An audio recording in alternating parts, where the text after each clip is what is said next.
All right, polling. Some not so great news for Joe Biden on how the public is feeling about basically anything right now. This is per a new NBC News poll. Let's go ahead and put Ken Vogel's tweet up on the screen. Biden's job approval rating has declined to 40%. That, per this poll, is the lowest level of his presidency. Last time it was measured in January, it was at 43%. That's within the margin of error, but it does look like he has ticked down here a smidge. 71% of respondents, Saagar, expressed low confidence in his ability to deal with Russia's invasion of Ukraine. Given what we were just discussing, I can't imagine why they wouldn't be feeling super confident and great about how he's handling things. Yeah, I mean, it's absolutely shocking. And if you actually dive even deeper into it, I just love this because for all the talk of a culture war, for all the Will Smith think pieces that we're all about to have to live through, all people care about is inflation and gas. And that, frankly, that's what they should. Let's put this up there. As Nate Silver put it, it is common on this platform, he's referring to Twitter, to hear critiques such as the media devotes way too much attention to inflations. But voters care about inflation much more than the media does. It outpaces all issues, including Ukraine, and now, by a wide margin, COVID. So going and looking at this poll, ranked by percentage of most important. Number one, cost of living, in terms of their first choice and combined choice. Number two, jobs and the economy, in terms of the first choice and the combined choice. Then, war between Russia and Ukraine. Then, voting rights and election integrity. Then, climate change. Then, taxes. Then, immigration. And then, coronavirus. So number one, the COVID Karens have finally been slayed in terms of their influence over broader society. But number one is just how much cost of living and jobs in the economy overshadow the war in Ukraine by almost, 2 or 3-fold. And yet, the level of attention that it is getting in the mainstream media is just completely scant. I mean, we try to do a very hard job, which is we know there's an immense amount of interest in the war in Russia, and also given the stakes that we try to focus on that, but we always have, some focus on the oil, price of gas, crude markets, how exactly that's going to affect you, food prices, heating oil, all these things, because we know, so many of the people who watch our show are just normal folks who are fed up with the mainstream media, and they want somebody to speak to the concerns that actually animate their lives. And the administration is just completely inept in their handling of this, Krystal, and they're getting hammered for it. And I think they deserve to. They really do deserve to. They're not doing anything. Doing nothing. When it's very easy to look at the trends. Like when he was doing well, and it's easy to forget, but at the beginning of his administration, he had a very high approval rating. Right. He was really popular. People were really happy with what was going on. Guess what? He was actually doing stuff to try to make people's lives better. Checks were going out. Vaccines were being distributed. There was a plan for, Build Back Better, and we're going to do a lot more that's going to be over the long term to make things easier for you, whether it's regarding childcare or elder care, making sure that, you can afford your prescription drugs. Now they're just totally bogged down. There's no vision, there's no leadership, there's no sense of urgency around the struggles that people are facing in their day-to-day lives. The other thing I wanted to comment on with regard to, that Nate Silver tweet that showed the breakdown of what people's top choice issues were. So COVID is now the first choice issue for only 3% of Americans. And I do think that is directly attributable to the fact that Biden, in his State of the Union, basically said, we're done fixating on COVID. Remember, he said, people should go back to school, people should be back in the office. I kind of disagree with that one. But he's saying, okay, we're moving forward. We're going to have a different set of priorities. Right. And he kind of declared the COVID wars over. And partisans have followed suit, I would say, is what's going on there and why it's so significantly dropped off the cliff, even at a time when, we may well see a surge here from this new, more infectious variant. But because he signaled basically, we're kind of done here, I think that has shifted the priority of hard partisans who were fixated on this. I think the media affects that too, obviously. Right? Yeah, well, they take their cues from him as well. And so, of course, this is all, it's all sort of compounding effects. Let's dig a little bit more into what some of this polling showed, because there were some more numbers about exactly how people feel that Biden is doing on the economy. Let's put the NBC News tear sheet from Mark Murray up on the screen. They say Biden's job approval falls to the lowest level of his presidency amid war and inflation fears. So on the issues, 51% of adults actually say they approve of Biden's handling of the coronavirus. That's up 7 points from January. I think, again, that is directly attributable to a very clear shift in messaging and framing on the issue. People are more satisfied with that. And also, you do have numbers down on COVID. And so we've seen approval ratings on COVID kind of ebb and flow just depending on how pervasive the infection rates are at this point. So he's actually doing a little bit better there. Unfortunately, only 3% of people say that that's their number one issue. 42% approve of his handling of foreign policy, so he is underwater there. And this is the one that's really devastating, though.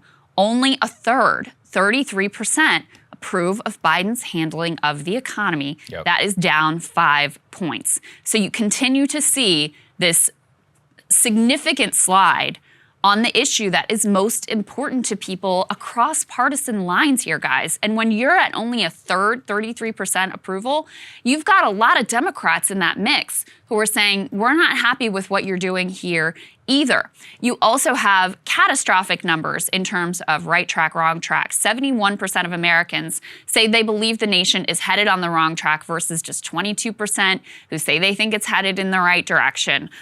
This is also devastating. 62% of respondents say their family income is falling behind the cost of living. 31% say they're staying even, and 6% say their income is going up faster than the cost of living. So you've got 62% saying this inflation is causing me to fall behind and not really be able to make it, and only 6% on the other side saying actually things are going pretty well for me.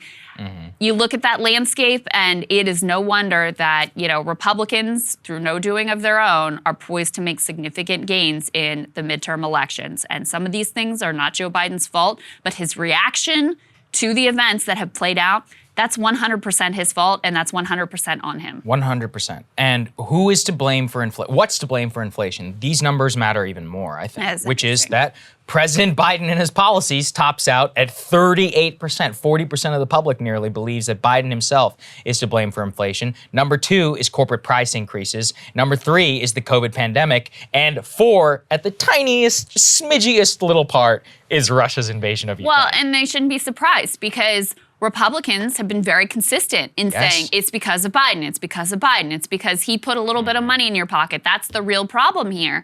And Democrats have been hand-wringing about, I don't know if we want to blame corporations, and maybe we should, maybe we shouldn't. There's some people in the administration who wanted to. Occasionally they put out a little statement about the meatpacking industry or something.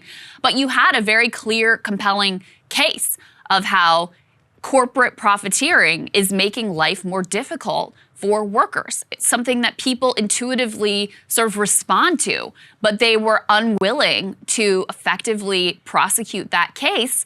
And so in the vacuum, the Republican talking points here, they've been completely consistent on. That's what ultimately is going to win the day. I would add, too, that in a way they're not wrong, because it's not even the act of policy, it's his inaction, which is a policy itself, which is partially to blame also for inflation, which is he's not doing anything in order to ease the global shipping crisis. I mean, I just checked yesterday, the rates of shipping between China and the United States are still like 5-fold relative to what they were in 2019. We still have a massive container problem. Gas remains, I just got back from Los Angeles, where I was last week. It is not uncommon there to see gas at $6.50 a gallon. I'm checking right now. The AAA average in the state of California is $5.91. That's crazy. In the statewide. Somebody sent me a photo from Mendocino, which is apparently the most expensive one in the state. It still is $8.50 a gallon. I mean, can you imagine? Where do we live in Europe? But, that's not really the case they're making, though. They're just saying, we spent too much money. No, I totally understand. I'm saying why it's resonating is because people are like, his inaction is a choice. And so whenever,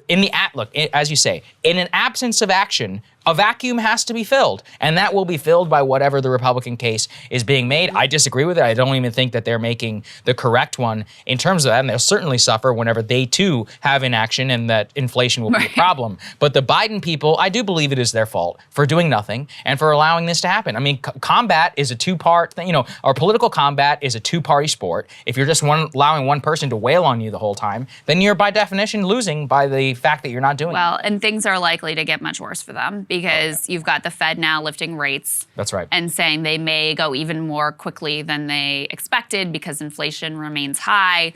I mean, look, when you're talking about the Fed raising rates, you're basically talking about slowing down the economy, and there is a real danger that they actually spark a recession, something that more and more analysts are saying they think is what is going to happen. So as bad as things are right now, there is definitely a chance that they could get significantly worse. I mean, it's actually kind of incredible. They did the head-to-head, like generic Republican versus generic Democrat. Who would you rather have control of Congress after the midterm elections? Kind of surprised that Republicans only have a 2-point lead on that answer, which I think is also an indictment of the fact that they stand for nothing. People don't have any like great confidence that Republicans are going to ride into the rescue and really have a plan to deal with this. We have a fun segment for everybody on Wednesday coming, all about this. Yes, indeed, indeed. The last one I wanted to pull out here about the war, because obviously it is important, is you have 82% of Americans who say they are concerned that the war is going to involve nuclear weapons. So, you know, I think that's very justified. I agree with them. As we're saying, especially with Joe Biden and some of the comments he's making, but, you know, even if it is a small percentage chance, this is something that people are feeling, and they are right to be concerned that this could ultimately escalate to that point. So, you know, sort of chilling numbers there of the way that people are evaluating what is happening right now on the ground in Ukraine. Hey guys, we're going to be totally upfront with you. This is the most perilous time that we have ever operated in. It is so difficult just to try to sort through the news, but even more importantly, to bring you accurate information as this wave of lockdown and censorship spreads across the nation. Yeah, look, if you can become a premium subscriber today at breakingpoints.com, you're going to help us build out a vibrant, independent media ecosystem which is free of mainstream pressure. We can't tell you how important that is at a time like this. Yep, that's right. Go to breakingpoints.com to subscribe. We love you guys, and we appreciate you so much.